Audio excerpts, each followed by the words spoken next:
ঐতিহাসিক তলাতল ঘৰ বাকৰিৰ এই স্বৰ্গদেউ চাওলুং চুকাফা সমন্বয় ক্ষেত্ৰত অহা ২৭ আৰু ২৮ জানুৱাৰী তাৰিখে সদৌ অসম ছাত্ৰ সন্থাৰ শিৱসাগৰ সাধাৰণ সভা অনুষ্ঠিত হ'ব।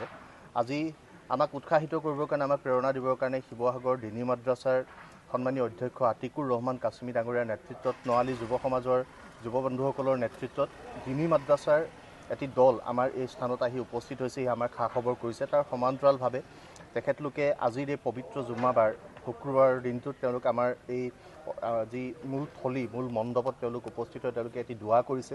সমগ্ৰ কাৰ্যসূচীটো যাতে সফলভাৱে সমাপন হ'ব পাৰে, শিৱসাগৰৰ মান মৰ্যাদা যাতে ৰক্ষা কৰি এই সাধাৰণ সভাই এটা নতুন দিগন্তৰ সন্ধান কৰিব পাৰে আৰু সদৌ অসম ছাত্ৰ সন্থাৰ গোটেই যাত্ৰাটো যাতে উত্তৰণৰ দিশে আগবাঢ়ি যায়, তেনেকুৱা এটা ধাৰাৰে যাতে আমি কাম কৰি যাব পাৰোঁ, তেওঁলোকে আমাৰ বাবে নেদেখাজনৰ ওচৰত দোৱা কৰিছে। আমি তেওঁলোকক কৃতজ্ঞতা জনাইছোঁ আৰু তেওঁলোকৰ এই উপস্থিতিয়ে আমাৰ এই ক্ষেত্ৰখন জীপাল কৰি তুলিছে। জীপাল কৰি তোলাৰ সমান্তৰালভাৱে আমাক উৎসাহ, উদ্যম, প্ৰেৰণা দিছে।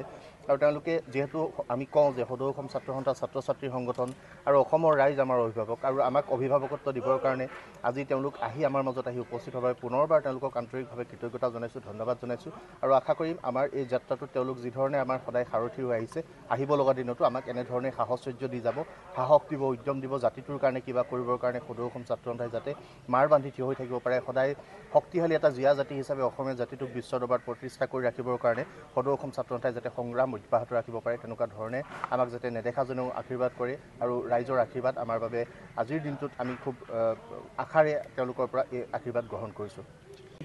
আমি ৰংঘৰ তলাতল ঘৰ বাকৰিত অৰ্থাৎ আমাৰ স্বৰ্গদেউসকলৰ পিয়ালিত আহি চোতালত আহি আমি আল্লাহৰ ওচৰত আশীৰ্বাদ কৰিবলৈ দোৱা বিচাৰি আহিলোঁ, যাতে আমাৰ শিৱসাগৰত অহা ২৭ আৰু ২৮ তাৰিখে হ'বলগীয়া শিৱসাগৰৰ যি আমাৰ আছুৰ সাধাৰণ সভা হ'বলৈ গৈ আছে, তাত যাতে সফল সামৰণি হয়, তাৰ বাবে আমি আহি পেলাই আল্লাহৰ ওচৰত মোনাজাত কৰিছোঁ। মাদ্ৰাছাৰ ছাত্ৰসকল, নআলি যুৱ সমাজ, ৰংপুৰীয়া ৰাইজৰ হৈ আমি আল্লাহৰ ওচৰত বিচাৰিছোঁ যাতে আমাৰ আছু যেনেকৈ পূৰ্বতে শক্তিশালী আছিল আৰু শক্তিশালী ৰূপত যাতে আছুৱে অসম আৰু অসমীয়াৰ হকে কাম কৰিব পাৰে, অসমীয়াৰ স্বাভিমান ৰক্ষা কৰিব পাৰে, বিশ্বৰ দৰবাৰলৈ যাতে আমাৰ অসমক পৰিচয় দাঙি ধৰিব পাৰে, তাৰ বাবে আমি আহিছোঁ আল্লাহৰ ওচৰত দোৱা কৰিবৰ কাৰণে। ইয়াত বিভিন্ন জাতি জনগোষ্ঠী ধৰ্মাৱলম্বী ব্যক্তিসকল আহিব, শদিয়াৰ পৰা ধুবুৰীলৈকে বিভিন্ন মানুহসকল ব্যক্তিসকল আহিব, পুৰুষ আহিব, মহিলা আহিব, আমাৰ কণ কণ শিশুসকল আহিব।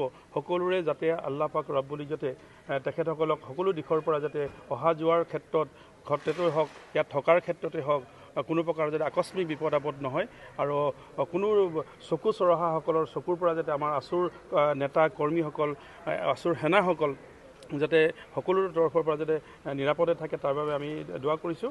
আছু আমাৰ গৌৰৱ হয়, আছু আমাৰ অহংকাৰ হয়।